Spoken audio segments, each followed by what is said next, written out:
इस भाव से जब भजन चलता है, कल की पावन कथा में आपने सुना कि किस प्रकार जो है भगवान जी लीला करते हैं, सत्संग करते हैं, अवतरित होते हैं भगवान जी। अवतार लेने के बाद जो है गोकुल में सुंदर गुणगान किया। माँ यशोदा को बधाई देने के लिए सभी वहां पहुंचे, पूतना का उद्धार किया। 7 दिन के प्रभु ने पूतना का उद्धार किया, माता की गति प्रदान की।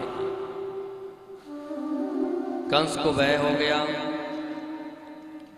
तृणावर्त राक्षस को भेज दिया। कंस ने तृणावर्त राक्षस को भेज दिया, उसका प्रभु ने उद्धार किया। सक्टासुर को भेजा, प्रभु ने उसका भी उद्धार किया।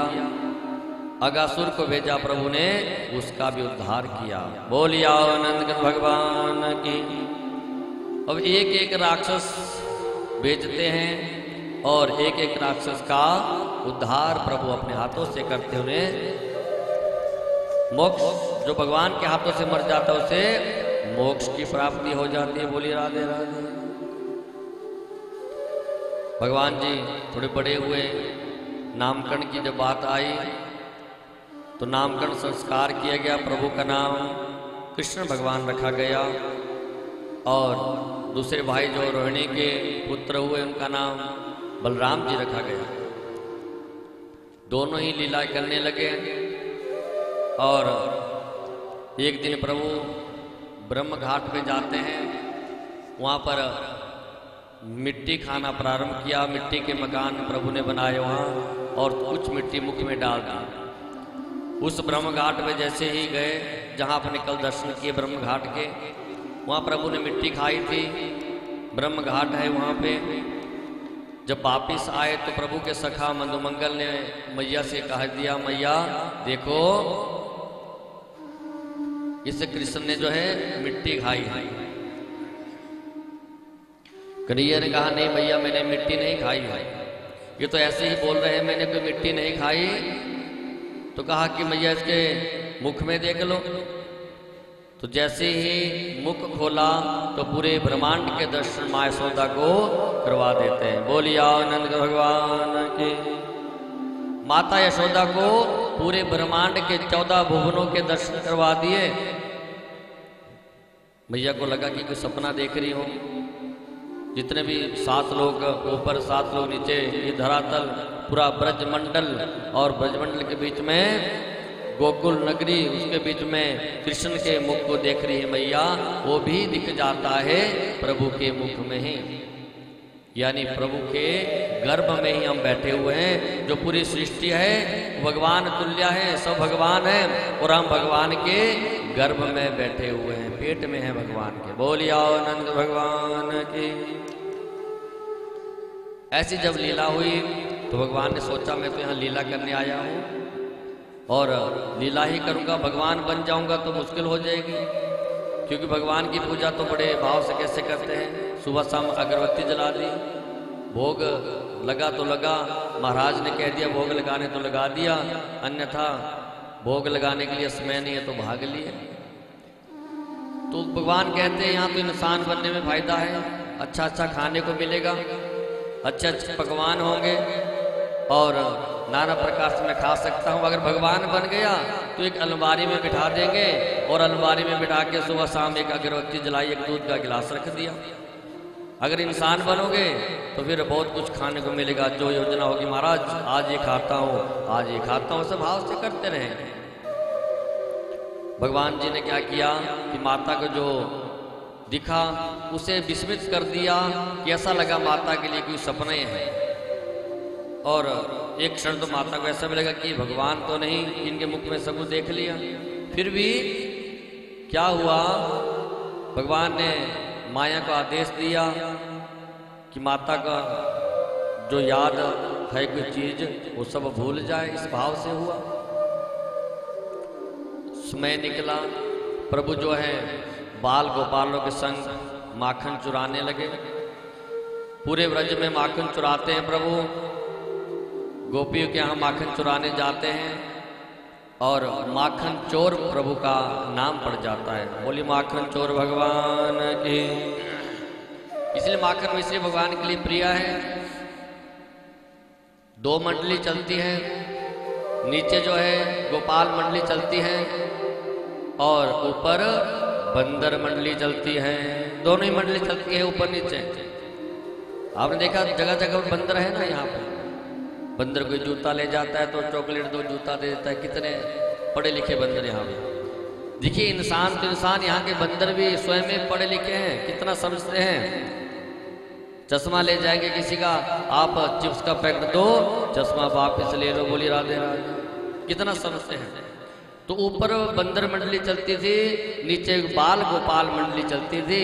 तो जहां भी जाते थे सारा माखन चुरा के ले जाते थे। जो माखन पहले बंदर खाते थे, उसके बाद बाल गोपाल और बाद में भगवान खाते थे। ऐसा उद्यम होने लगा। गोपियों को जो लगा कि हमें कृष्ण के बगैर 1 मिनट भी नहीं रहना है। हर रोज गोपियां भगवान को देखने आती हैं, कोई ना कोई बहाना ढूंढ लेती है। जब कृष्ण नहीं दिखे तो कोई बहाना बना दिया कि कैसे भगवान को देखे, क्या करे महाराज। एक दिन कन्हैया ने सोचा चलो बाहर नहीं जाऊंगा, आगे घर पे रहूंगा। तो गोपियों ने देखा हमारे कृष्ण तो आए नहीं, क्योंकि कृष्ण को सब अपना ही मानते, बोली राधे राधे, सब अपना ही मानते हैं। तो एक दिन बाहर जब नहीं गए तो सोचा कि अब क्या करें। गोपियों ने क्या किया कि जब सासू मैया मंदिर में पूजा करने चली गई, उस समय जो घर में पुराने जमाने की मटकियां थी, जिन मटकियों में दही भिगोया जाता था, उन सब मटकियों को तोड़ दिया। और तोड़ने के बाद जो है स्वयं एक किनारे बैठ जाती हैं। और जैसे सासू मैया आई, सासू मैया कहने लगी अरे ये मेरे दादा परदादा के जमाने की मटकियां किसने तोड़ दी। तो बहू कहने लगी कि देखो मैया, कृष्ण आए थे, लल्ला आए थे, सो माखन मांगने लगे। हमने माखन देना चाहा तो कहा कि हमें राजी का माखन नहीं चाहिए, हमें तो केवल चोरी का माखन ही अच्छा लगता है, बोली राधे राधे। हमें चोरी का माखन अच्छा लगता है। और असल बात सही भी है, चोरी के माखन में आनंद कुछ और बहुत अच्छा आता है। अगर घर में दही जमाया है किसी ने, दही अगर चोरना हो तो कितना आनंद आता है, बोले राधे राधे। आपने खाया कभी दही चोर के घर में?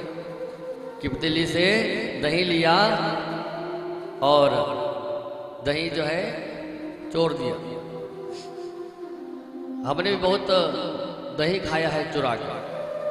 जब मैं स्कूल से आता था तो घर में माता जी क्या करते हैं, दही पतीली होती है अलमारी में, तो हमने दही निकाल लेना उससे और ऊपर क्या करना कि उसमें पानी फिर मिला देते थे। तो माता जी को पता कैसे लगता था, ऐसा दिखना तो है नहीं, उन्होंने घड़े में डालना, सब कुछ करना। और जब दूध उसको निकालना, मक्खन जब निकलता तो मक्खन कम हो जाता था। तो जब मक्खन देखते हैं माता जी कि मक्खन कम कैसे हुआ, तो मक्खन निकला कम हो जाता था, तो पता लगा कि जरूर दही खाया होगा किसी ना किसी ने। तो हम जब स्कूल से आते, स्कूल दूर था, वहाँ से आना थकान हो जाती थी, तो दही का बड़ा शौक होता था, 2-3 कड़छे निकाल दी और खा ली। पता तभी लगता था जब मक्खन जो कम होता था, ऐसे पता नहीं लगता, ऊपर मिला देते थे सब पानी डाल के। तो मक्खन चोरी में, दही चोरी में बड़ा आनंद आता है, बोली राधे राधे, बोलिए आनंद भगवान की। और इस बात का जो हमारी दादी अम्मा है थी, मतलब तो उनको बड़ा पता लग जाता था, वो तो कोई बात नहीं, खा लो कोई चक्कर नहीं। उनको बता देते थे कि हमने खा लिया, ताकि कोई गुस्सा भी ना करे। और चोरी के दही में बड़ा आनंद आता था। तो भगवान जी चोरी का माखन खाते हैं, तो अब लगता है हमें भी कि बचपन में जो लीलाएं करते थे तो कितना आनंद आता था। श्राद्ध करने में भी अपने आप में एक आनंद की अनुभूति होती है, बोलिए आनंद भगवान की। कृष्ण भगवान चोरी का माखन खाते हैं। गोपियां कहने लगी देखो हमने बहुत समझाया लेकिन नहीं माना, और जब डांट दिया तो कहने लगे कि हम भी नंद के छोरा हैं, अगर ज्यादा डांट दिया तो देख लेंगे। अब सासुओं ने सोचा कि अगर हम जाएंगे उलाहना लेके बताने कि आपके लाला ने माखन चुराया, तो हम बड़ी हैं और माँ यशोदा भी बड़ी है, इसलिए बहुओं को भेज दिया कि छोटे और बड़े बात करेंगे तो लड़ाई नहीं होगी, बराबरी के होंगे तो बात करेंगे तो झगड़ा भी हो सकता है। तो बहुएं तो यही चाहती थी, गोपियाँ यही चाहती थी कि हम कृष्ण के दर्शन किसी भी बहाने से करें। और उलाहना देने के लिए जैसे ही पहुंची, नंद भवन में पहुंच जाती हैं।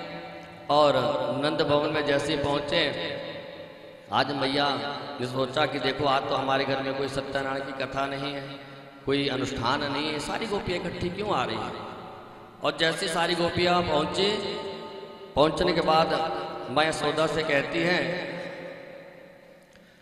अरे यशोदा कहाँ है मैया आप, देखो आपके लाला ने क्या उधम किया है। सब उलाहना देने लगी कि हमारे घर में मटकी चोरते हैं, जब हम गाय धोने का समय होता है तो बछड़न को पहले ही खोल देते हैं। तो मैया ने कहा कि अच्छी बात है, बछड़ा तुम्हें खोलना नहीं पड़ेगा। कि नहीं मैया ऐसा नहीं, पहले 10 मिनट पहले बछड़े को खोल दिया, अब जब तक हम पहुंचती हैं तब तक बछड़ा सारा दूध पी जाता है, दूने को कुछ बचता नहीं। तो सासू जो है बहुत गालियां देती है। ऐसे ऐसे उद्यम करते हैं। एक गोपी कहती है, प्रभु क्या करते हैं लाला तुम्हारे,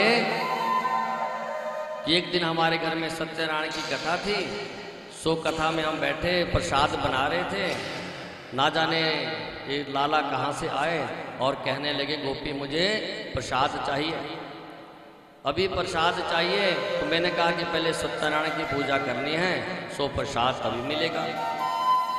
अब क्रोध में आ गए और ना जाने कुत्ते के छोटे छोटे जो पिल्ले उठाए और सत्यनारायण की मूर्ति तो वहाँ से हटा दी और दोनों पिल्ले छोटे छोटे वहाँ रखे और मेरे से कहा, अरे गोपी जाओ तुम्हारे सत्यनारायण भगवान तुम्हारा इंतजार कर रहे हैं, बोलिया अनंत भगवान की।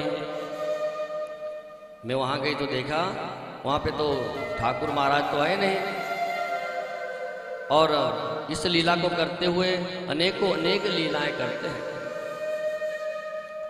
ऐसे ऐसे गोपियाँ उलाहना देने लगी।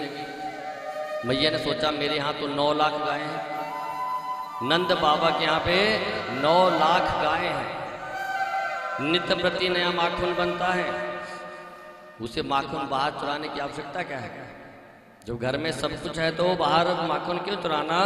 लेकिन प्रभु की लीला है कि हर जीव के साथ मैं रहूं और मेरे होते हुए हर जीव का उद्धार होता रहे, बोलिया आनंद भगवान की।